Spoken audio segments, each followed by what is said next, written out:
Alrighty, so we just got this last load unloaded, and let's see if I can do this without getting stung in the face. Nope. I'm gonna put this back on. Anyways, no, we're just. It was funny. I was just watching a video last night of Ian, the Canadian Beekeeper's blog. If you haven't checked it out, check it out. The guy. I appreciate not just his expertise, but it's very unusual in life and in business, as you are quite aware. I'm sure you'll bear witness with what I'm about to say. And that is, so many people are so afraid of hiding, or so concerned about hiding their mistakes and hiding their inadequacies. And instead of just being authentic and real. And where we learn the best and connect to the best is with people who are just being themselves. And but that's really unusual, as I'm sure you're aware. And but Ian, appreciate so much. He shares the good, the bad, and the ugly. Another guy who does that is Bob Binney. If you have a chance, check out both their channels. Just excellent information. Anyways, I was watching his video last night talking about the feeling of having almost the bees wrapped up for the fall. And that's kind of exactly the way I'm feeling. We're about 2 to 3 weeks away from our season being over. We may still be extracting a little past that. Just bought a 60 frame Cowan extracting system, which we're very excited to get up and running. But for the current time, we just don't have time to extract, and the honey is going to be there. It's fine, it's stored in a heated room. So right now, just getting all the bees. We only have 4 other yards left that we got to pull. This, and here's a learning curve right now. So this is a yard that I leased about 4 weeks or so ago. But here's the kicker, is that we moved in. I think we've got like 300, 400 hives here. We moved, this was originally going to be our full holding yard for all our bees. But, and I swear I asked this to the people that I leased this land from, but I may not have. There's been a lot on my mind lately. We've just got so many, me and my family have so many things on the go right now, all of which are good.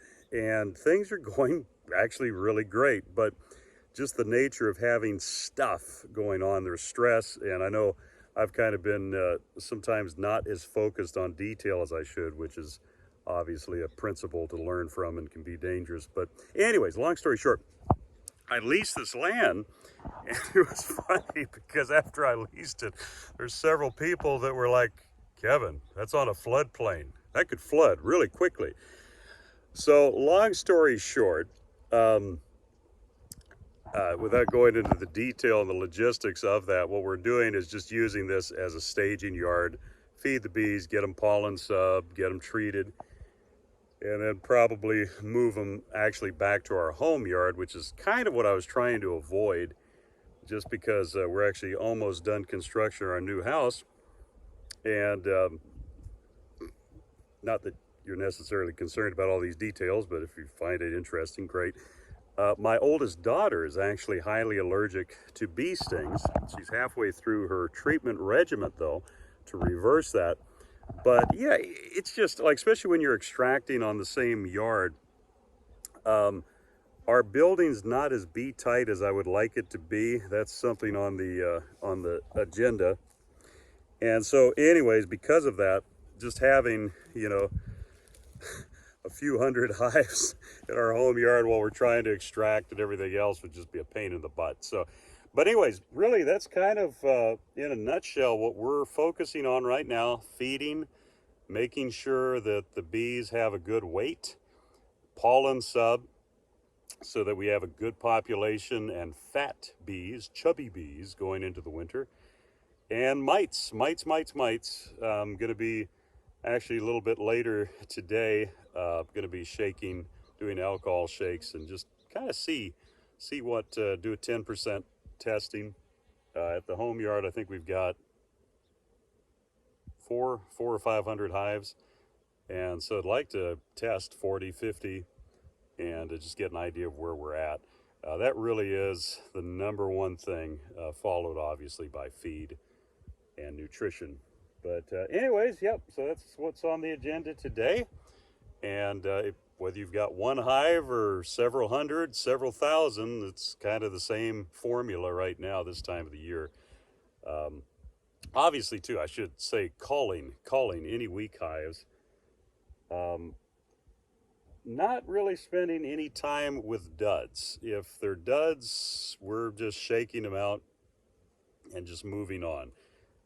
If it's a box full of bees or more, great. That's the other thing that we can gauge is when we're going around doing the second round of pollen sub, is if there's any pollen sub that's not touched, then we know there's something wrong with that colony and can look into it. Like I say, if there's a large population of bees still, but it's queenless, there's still something, those are good resources that you can merge with another hive. But if it's just 4 or 5 frames of bees and, you know, they're just looking rough, it's just no use of spending time with those hives. But anyways, I'll catch you later. Me and my little friend here. Watch him sting me on the finger.